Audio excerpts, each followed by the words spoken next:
पत्रकार बंधुओं, जैसा आप सभी को विदित है कि यह जो प्रेस वार्ता है, ये नगरीय निकाय आम चुनाव माह अगस्त सितंबर 2026 के चुनाव कार्यक्रम की घोषणा करने के लिए आमंत्रित की गई है। आयोग द्वारा राज्य में एक राज्य एक चुनाव, वन स्टेट वन इलेक्शन के अंतर्गत क्रमिक रूप से नगरीय निकायों एवं पंचायती राज संस्थाओं के चुनाव संपन्न कराए जाएंगे। इसके प्रथम भाग में, फर्स्ट पार्ट में, राज्य के 309 नगरीय निकायों, जिसमें 10 नगर निगम हैं, 47 नगर परिषद हैं एवं 252 नगर पालिका हैं, इसके चुनाव 2 चरणों में, 2 फेजेज में संपन्न कराए जाएंगे। इसमें जो आम चुनाव का कार्यक्रम है, नगर पालिका, नगर परिषद और नगर निगम के सदस्य पद के लिए लोक सूचना जारी करने की जो तिथि है वो 27/8/2026 है। नामांकन पत्रों को प्रस्तुत करने की अंतिम तिथि 31/8/2026। नामांकन पत्रों की समीक्षा की तिथि 1/9/2026। अभ्यर्थिता वापस लेने की अंतिम तिथि 3/9/2026 अपराह्न 3 बजे तक। चुनाव चिन्हों का आवंटन 4/9/2026 और मतदान की तिथि, प्रथम चरण की जो मतदान तिथि है वो 9/9/2026, 9 सितंबर 2026 और द्वितीय चरण की जो मतदान तिथि है वो 11 सितंबर 2026। मतदान का समय होगा प्रातःकाल 7 बजे से सायंकाल 6 बजे तक और जो मतगणना की तिथि है वो 14 सितंबर 2026। 14 सितंबर। अध्यक्षीय पदों के लिए लोक सूचना जारी करने की तिथि 15 सितंबर 2026। नामांकन पत्रों को प्रस्तुत करने की अंतिम तिथि 16/9/2026। नामांकन पत्रों की समीक्षा की तिथि 17/9/2026। अभ्यर्थिता वापस लेने की अंतिम तिथि एवं समय यह 18/9/2026 अपराह्न 3 बजे तक। चुनाव चिन्हों का आवंटन 18/9/2026 शुक्रवार अभ्यर्थिता वापस लेने के समय समाप्ति के तुरंत पश्चात। मतदान की तिथि 21/9/2026 सोमवार। मतदान का समय प्रातःकाल 10 बजे से अपराह्न 2 बजे तक और मतगणना की तिथि एवं समय 21/9/2026 मतदान समाप्ति के तुरंत पश्चात।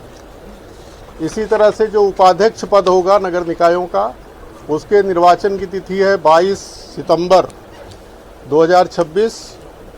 इसकी जो निर्वाचन प्रक्रिया की समय सारणी है वो बैठक का प्रारंभ होगा प्रातःकाल 10 बजे। नामांकन पत्रों का प्रस्तुतिकरण प्रातःकाल 11 बजे तक। नामांकन पत्रों की समीक्षा प्रातःकाल 11:30 बजे से। अभ्यर्थिता वापसी का समय अपराह्न 2 बजे तक। मतदान यदि आवश्यक हुआ तो अपराह्न 2:30 बजे से 5 बजे तक और मतगणना मतदान समाप्ति के तुरंत पश्चात। इसमें जो है, इस चुनाव में 309 नगरीय निकायों के 1,44,03,853 मतदाता ये अपने मत का प्रयोग करेंगे। और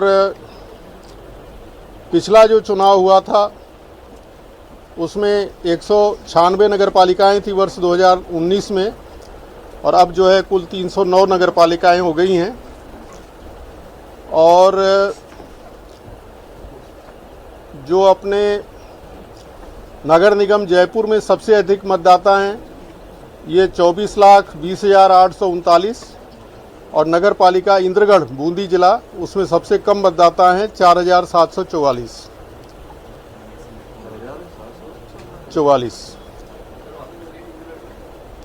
अपने 309 नगरीय निकायों में जो मतदाताओं का विवरण है आयु वर्गानुसार, उसमें आयु 18 से 25 वर्ष तक तो हैं 14.7%, आयु 26 से 35 वर्ष तक हैं 25.40%, आयु 36 से 50 वर्ष तक 29%, आयु 51 से 59 वर्ष तक 13.9%, आयु 60 वर्ष और अधिक जो है वो 17%। तो ये कुल जो है ये मतदाताओं का प्रतिशत है। सारे जो नगरीय निकाय हैं इसमें ईवीएम काम में ली जाएगी, electronic voting machine. Alwar, Bharatpur, Jaipur, Jodhpur और कोटा, इसमें तो भारत निर्वाचन आयोग के स्वामित्व की M3A और शेष 36 जिलों में राज्य निर्वाचन आयोग राजस्थान और राज्य निर्वाचन आयोग मध्य प्रदेश के स्वामित्व की multi post single vote, multi post multi vote model की मशीन उपयोग में ली जाएगी। एक नगरीय निकाय में एक ही मॉडल की मशीनों का उपयोग किया जाएगा। सभी जिला निर्वाचन अधिकारियों को ईवीएम ट्रैकिंग सॉफ्टवेयर उपलब्ध कराया गया है और इस सॉफ्टवेयर द्वारा जिला स्तर पर ईवीएम के स्थानांतरण की ऑनलाइन ट्रैकिंग की जा सकेगी और इसी के द्वारा जो है ईवीएम के आवंटन के लिए रैंडमाइजेशन भी किया जाएगा। हमारे जो 309 नगरीय निकाय हैं इसमें वार्डों की कुल संख्या ये 10,245 है और मतदान केंद्रों की संख्या ये 16,465 है। मतदाताओं की पहचान, लगभग सभी मतदाताओं को मतदाता फोटो पहचान पत्र जारी हो चुके हैं। मतदान के दौरान मतदाताओं को अपनी पहचान स्थापित करने के लिए उक्त फोटो पहचान पत्र प्रस्तुत करना होगा और अगर वो किसी कारणवश फोटो पहचान पत्र प्रस्तुत करने में असमर्थ रहता है तो उसे 11 वैकल्पिक फ़ोटो दस्तावेजों में से कोई एक मूल दस्तावेज प्रस्तुत करना आवश्यक होगा।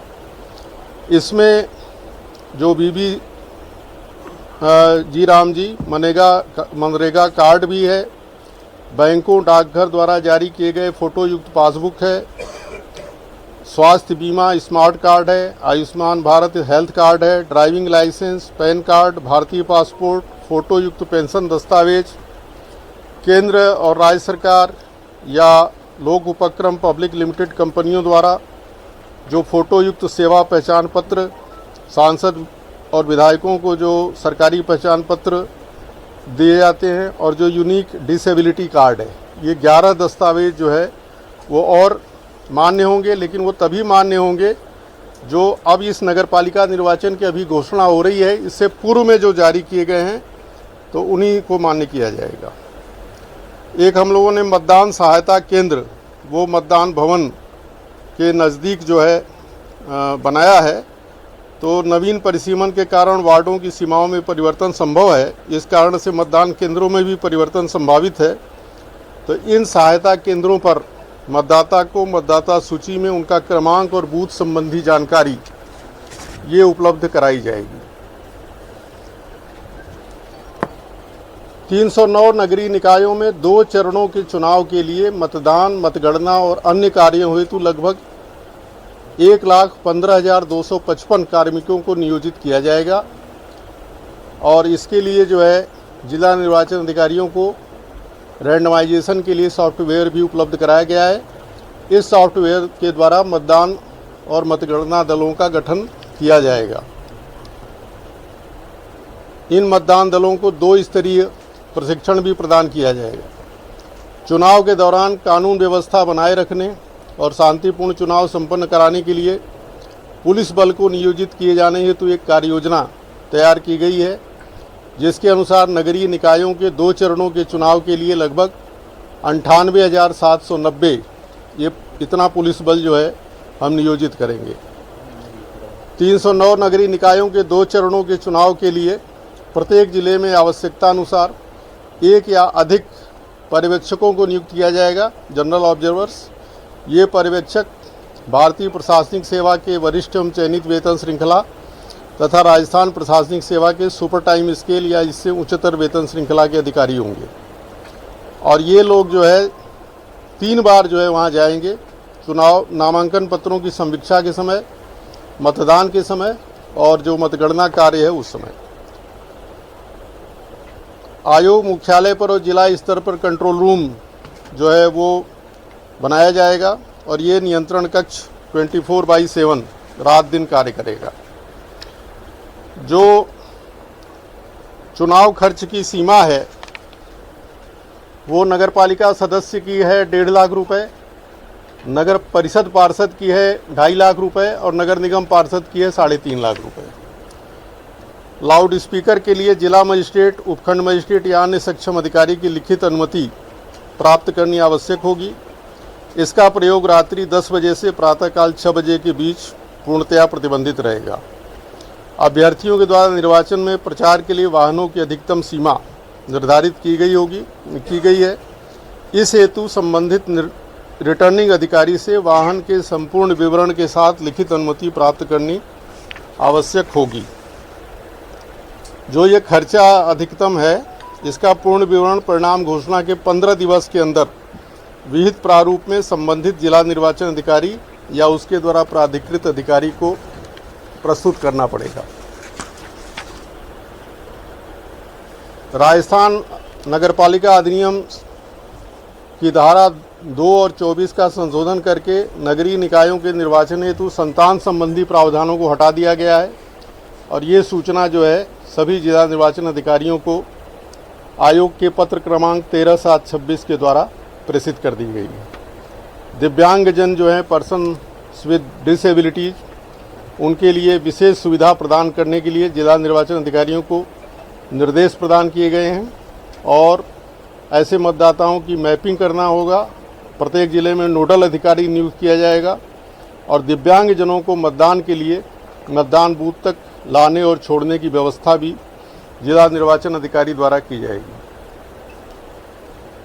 चुनाव कार्यक्रम की घोषणा के साथ ही संबंधित निर्वाचन क्षेत्रों में आदर्श आचरण संहिता के प्रावधान तुरंत प्रभाव से लागू हो गए हैं, जो चुनाव प्रक्रिया समाप्ति तक लागू रहेंगे। संबंधित नगरीय निकायों में विभिन्न विभागों के विकास कार्य जिसके कार्यादेश आचार संहिता के प्रभाव में आने से पूर्व ही जारी किए जा चुके हैं या जो विकास कार्य पूर्व से चल रहे हैं, वे सभी आचार संहिता से प्रभावित नहीं होंगे। नई स्कीम, नए विकास कार्य एवं नए कार्यादेश ये आचार संहिता के लागू होने से पूर्णतया प्रतिबंधित रहेंगे। चुनाव के लिए बड़ी संख्या में कार्मिकों की आवश्यकता होगी, अतः संबंधित नगरीय निकाय क्षेत्र से होने वाले स्थानांतरण एवं संबंधित नगरीय निकाय क्षेत्र में किए जाने वाले पदस्थापन से संबंधित स्थानांतरण पर पूर्ण प्रतिबंध रहेगा। भारत के संविधान के अनुच्छेद 243(j)(a) के अंतर्गत नगरपालिका के निर्वाचनों के संचालन का दायित्व राज्य निर्वाचन आयोग में निहित है। राजस्थान नगरपालिका अधिनियम 2009 की धारा 26 के अनुसार चुनाव कार्य में नियोजित समस्त अधिकारी कर्मचारी निर्वाचन के दौरान राज्य निर्वाचन आयोग में प्रतिनियुक्त समझे जाएंगे। यदि चुनाव प्रक्रिया के दौरान किसी अधिकारी कर्मचारी द्वारा निर्वाचन से संबंधित अधिरोपित कर्तव्यों का निर्वहन नहीं किया जाता है तो उसके विरुद्ध आयोग द्वारा नियमानुसार कार्रवाई अमल में लाई जाएगी। सभी राजनीतिक दल, सभी अभ्यर्थी, सभी मतदाताओं एवं सभी मीडिया कर्मियों से आयोग अपील करता है कि शांतिपूर्ण, स्वतंत्र एवं निष्पक्ष चुनाव संपन्न कराने में अपना पूर्ण सहयोग प्रदान करें। धन्यवाद। आज से आचार संहिता आप बता रहे हैं कि आदर्श आचार संहिता लागू है, कल से विधानसभा शुरू होने वाली है, क्या सरकार विधेयक पास करा सकती है या कोई ऐलान कर सकती है? अब वो देखिए हाइपोथेटिकल क्वेश्चन है और जो नए विकास कार्य वगैरह है उस पर रोक है, नई घोषणाओं पर रोक है। आचार संहिता में ये 4 प्रतिबंध हैं।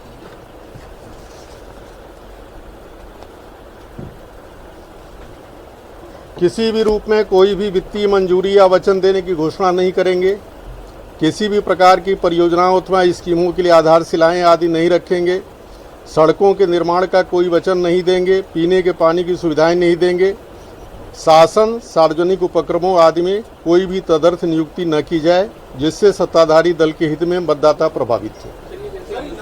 जैसे यूसीसी कानून है और एक वो पेड़ बचाने का कानून है, इसका बिल 2 पेज रखे जाएंगे, क्या हो सकते हैं? अब ये एक बार आने दीजिए, फिर उसका हम देखेंगे अध्ययन सर, करेंगे। ये आचार संहिता जो लगी है ये पूरे जिलों में लगी है या फिर उस एरिया में लगी है? नगर पालिका क्षेत्र जहां चुनाव हो रहा है वही आदर्श आचार संहिता से प्रभावित होगा। नवाचारों को लेकर आयोग कैसा रहेगा जन जागरूकता के लिए? जन जागरूकता के लिए देखिए अपन जो है इनके साथ वीसी ली थी, जो हमारे स्वीप के इंचार्ज हैं, सीओ जिला परिषद, स्वीप प्रभारी और जो मतदाता लिटरेसी क्लब हैं उनके साथ, और उनको विभिन्न गतिविधियां अपने स्तर पर आयोजित करने के निर्देश दिए हैं। कुछ कॉलेजों में मैं भी गया था और समय मिलेगा तो और भी जो है ग्रामीण क्षेत्र के जो महाविद्यालय वगैरह हैं वहाँ भी जाने का प्रयास करेंगे। मेरा एक सवाल